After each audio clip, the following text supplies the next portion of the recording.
딸 팔아갖고 호의호식 하려고 욕심낸다, 권력욕이 대단하다, 이 소리 들을까봐 제가 못 주겠습니다 하니까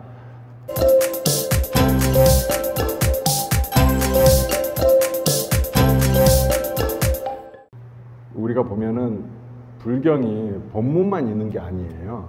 뭐 또 있냐면 역사서이기도 해요. 불경 자체가 그때 당시 몇 개의 나라가 있었는지, 그 나라에는 어떻게 나라별로 전쟁을 했는지, 누가 왕이었고, 이런 연대기가 다 적혀 있어요. 그 중에 우전왕이라고 있습니다. 우대나. 이번 일요일 날도 제가 관련된 이야기를 했었는데, 나반존자와 이 우대나 왕의 이야기를 했었거든요. 오늘은 이 우대나 왕이 사랑과 슬픔에 대한 애증의 역사가 있어요. 그 얘기를 총 3부예요. 3부. 길어. 오늘 1부 하고, 다음 법회 때 2부 하고, 그러니까 초하루 때 한 게 아니고, 다음은 팔관제 법회죠. 일요일 날. 그때 하고, 그 다음 주에 또 하고, 이렇게 3부로 이제 연작으로 갈 겁니다. 왜 1, 2, 3부냐? 부인이, 첫째 부인이 있고, 둘째 부인이 있고, 셋째 부인이 있어요. 이제 오늘은 첫째 부인 얘기만 하고, 다음에는 둘째 부인만 얘기하고, 그렇게 하겠습니다. 사실은 이 이야기가 영화로 만들어줘도 될 만큼 굉장히 치명적이고 되게 위험하기도 하고, 여기에는 또 부처님도 또 중간에 이렇게 들어가 계시고 그렇습니다. 그래서 예전에 이제 방송에서 한 번은 했는데 이렇게 법문 형태로는 한 적이 없어서 오늘 해드리도록 하겠습니다.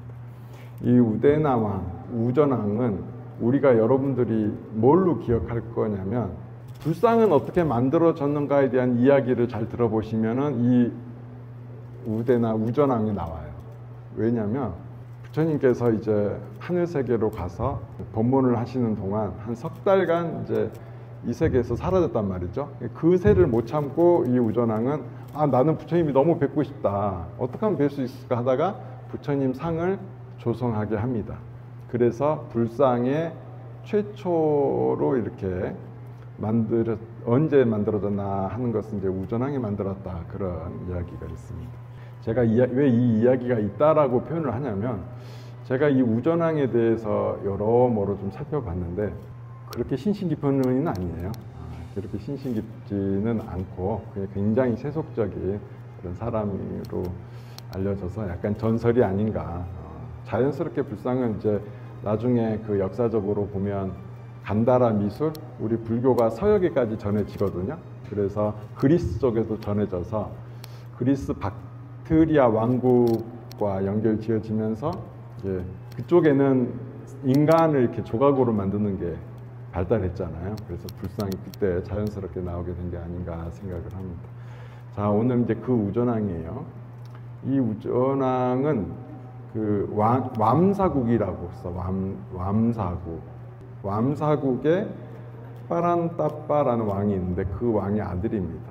그 이제 어머니는 누구냐면, 이 왕과 어머니가 사랑에 빠져서 아이를 베게 되는데, 그때 이제 왕이 사랑의 징표로 반지를 줘요.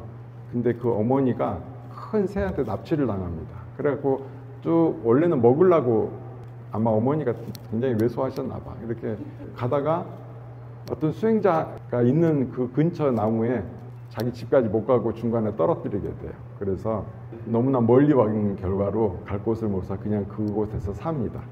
그래서 이 아들이 조금 컸을 때 어머니가 반지를 주면서 네 아버지를 찾아가라 해가지고 왬사국까지 가게 되고, 거기서 왕자가 됐다가 뒤에는 왕까지 되는 분이에요.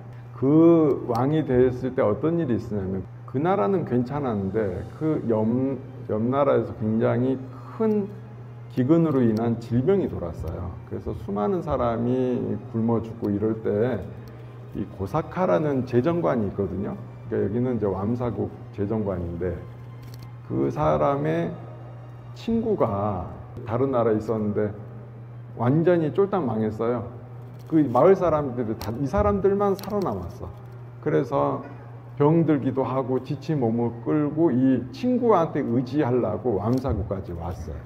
이제 원래 계획은 바로 이 고사카한테 가서 좀 의지하려고 했었는데, 이 부인이 그런 소리를 하는 겁니다. 여보, 우리가 아무리 이렇게 힘들고 지쳤지만 너무 피골이 지금 상접해 있다. 요거 조금 그 무료 급식소가, 이 고사카가 하는 무료 급식소가 있었거든요. 무료 급식소에서 우리가 좀 음식을 얻어먹고 기운을 좀 차린 다음에 우리가 혈색이라도 돌아오면 그때 갑시다 이러는 거예요. 아마 그 되게 귀한 집안이었고 또 체면을 되게 중시 여기는 집안이었는가 봐. 그래서 부인의 얘기를 듣고서, 근데 그 부모가 너무 지쳐서 딸이 있어요. 딸 이름이 사마와띠라는 딸인데 중학생쯤 됐을 거예요. 얘 보고 이제 네가 가서 음식 좀 얻어와라 그래요. 그래서 음식을 나눠주는 곳에 가서 몇 명분 줄까? 그러니까 3명분을 달래요. 3명분을 달래서 아버지 주고 어머니 주고 자기도 먹으려고 했는데 아버지가 너무 혈색이 안 좋으니까 다 서로 양보하면서 당신 먼저 기운 차리는 게 제일 좋겠어. 얼른 당신 먼저 드시오. 많이 드시오. 이랬는데 이분이 너무 배가 고픈 나머지 그거를 다 먹었어요. 혼자 나눠서 먹어야 되는데 이게 정신이 없는 거예요. 제정신이 아니어가지고 다 먹는 바람에, 근데 사람이 너무 기력이 없을 때 갑자기 많이 먹으면 어떻게 돼요? 탈이 나잖아요. 그날 밤에 급체가 걸려가지고 다음날 아침에 죽어버린 겁니다. 그 사마와띠는 아버지를 그렇게 잃게 돼요. 그 다음날 그냥 어머니는 이제 간호하다가 울다가 아주 어머니가 쇠약해졌지. 그래서 다시 또 사마와띠가 어머니하고 자기 몫에 2인분을 얻어가지고 이렇게 또 음식을 엄마한테 줘요. 근데 엄마도 그거 먹고 돌아가셔요. 엄마도. 그러니까 엄마도 너무 몸이 쇠약해서 그런 거죠. 부모를 다 잃었어요, 사마와띠가. 그래도 본인은 또 살아야 되겠으니까 무료 급식소 가서 또 이번에는 한 사람 목만 주세요 하니까 이거 음식을 주던 사람이 어떻게 생각하냐면, 얘는 뭔데 어느 때는 3그릇 달라다가 2그릇 달라다가 오늘은 또 1그릇 달라가냐. 이거 아무래도 얘가 거짓말 한 것 같다. 처음에는 욕심 때문에 한 여러 그릇 얻어 갔다가 이제 며칠 먹고 나니 나는 1그릇이면 충분하구나 해서 이게 1그릇만 달라 하는 건 아닌가 의심을 해가지고, 야, 이 욕심쟁이야. 남들은 다 힘들어가지고 하는데 너는 왜 이렇게 3그릇씩이나 달라가냐. 네가 이제야 네 밥그릇을 알았구나. 이러니까 깜짝 놀라서 그게 아니다 하면서 자초지종을 얘기해요. 그러니까 이 밥을 주는 분이 어때요? 너무나 슬픈 얘기잖아. 너무 슬퍼가지고 내가 너한테 너무나 큰 잘못을 했구나. 그럼 그냥 너는 어차피 고아됐으니까 내가 너를 데리고 살마 하고 애를 데리고 같이 이제 살게 됐어요. 양녀로 삼아가지고. 그러면서 급식소도 도와주는 거야. 무료 급식소도 도와주는데, 무료 급식소를 열게 되면 난리가 나, 거기가 항상. 왜?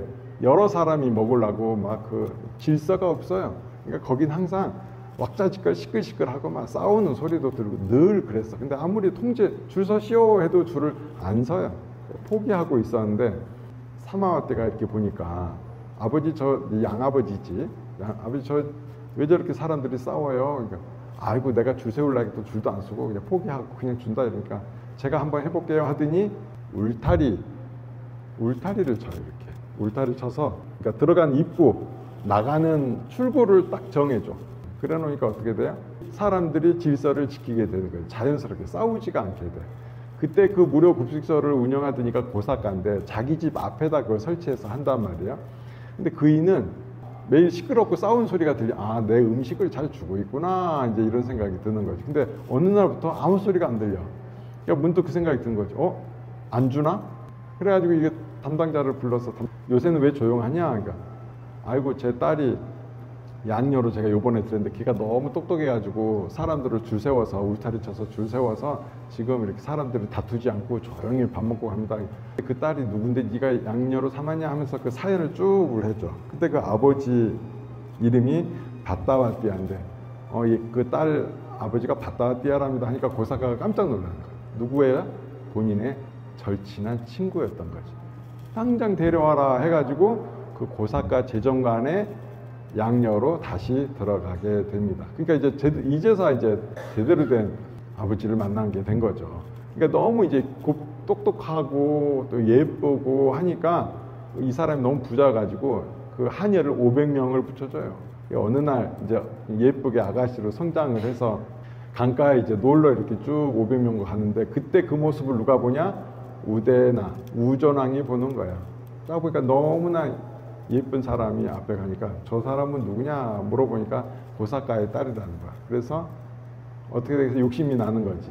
저희하고 결혼하고 싶다. 그래서 고사카한테 가서 내가 당신 딸하고 결혼하고 싶소 하니까 이 고사카가 거절을 해요.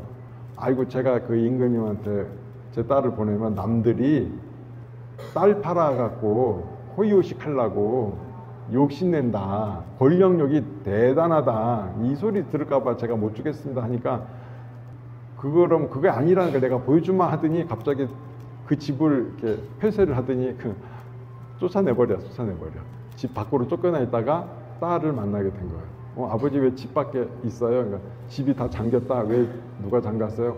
왕이 와가지고 딸 너를 시집 안 보내면 내가 그 집을 폐쇄한다 간더라 이러니까 아이고 그러면 저 보낸다 하셨어야죠. 저는 괜찮습니다. 제가 직접 가겠습니다 해가지고 실제로 혼사가 이루어져서 사마와띠는 그 우전왕과 결혼을 하게 됩니다.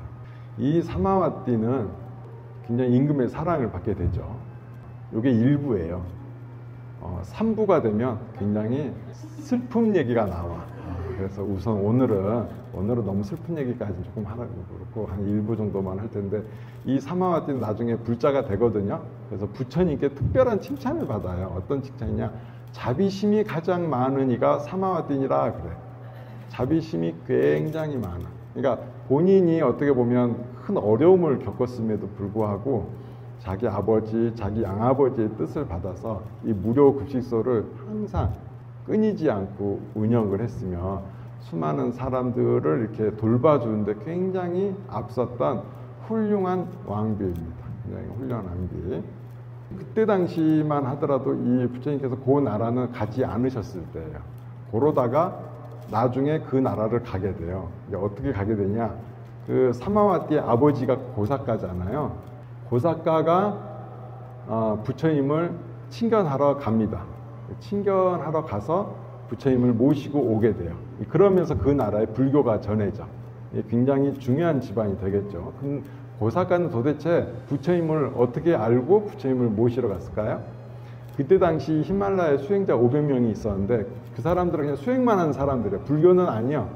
딱히 스승도 없고 자기들끼리 그냥 고행하면서 살던 사람들인데 어느 순간에 마을에 이렇게 쭉 내려와 보는데 그 마을에 큰 나무 밑에서 이렇게 잠시 쉬고 있었는데 어느 사람이 아이고 내가 목이 마르다 그랬더니 그 땅에서 물이 솟아나고 아이고 배가 고프다 했더니 나무에서 열매가 떨어지고 그래서 그 나무가 굉장히 신성한 나무인 것 같아요. 그래갖고 음식과 이렇게 물을 줘서 너무나 감사합니다 하니까 그 목신이 이렇게 얘기를 해요. 아 당신들은 누구요? 그러니까 히말라야스 수행자들이다. 그러니까 그러면 당신들 부처님은 만나 뵀어? 하니까 부처님이 지금 나셨습니까? 지금 나가지고 열심히 계시다고 얼른 그 길로 가보시오 하니까 이 목신의 안내를 받아서 그 부처님 계신 곳으로 가려고 그래요. 가다가 누구를 만나냐? 사마와띠의 아버지인 고사카를 만나게 되는 거죠. 고사카가 아이고 수행자님도 어디 가십니까? 하니까 지금 부처님께서 나셔가지고 우리가 부처님 모시러 간다고 우리가 그 밑으로 출가해서 스님들이 되려고 간다고 하니까 부처님이 그렇게 나셨군요. 저도 한번 꼭 가겠습니다 해서 그렇게 가게 됩니다. 이 사마와띠 집안은 불교와 굉장히 인연이 깊고 굉장히 신신 깊은 굉장히 집안이다. 거 잘 기억하시고 일요일날 우전왕의 둘째 부인과의 사랑 이야기를 해드리도록 하겠습니다. 이 얘기를 왜 꺼내냐면 나는 절로 때문에 어디 가나 자꾸 사람들이 나한테 사람 연결 좀 지어달라고 자꾸 그래. 그래가지고 연결시켜준 내가 재주는 없지만 문득 그러면 내가 사랑 얘기나 좀 해줘야 되겠다 해가지고 내가 맨날 늘 이렇게 고고한 이야기만 하다가 오늘 처음으로 그냥 지나간 이야기 한번 해봤습니다.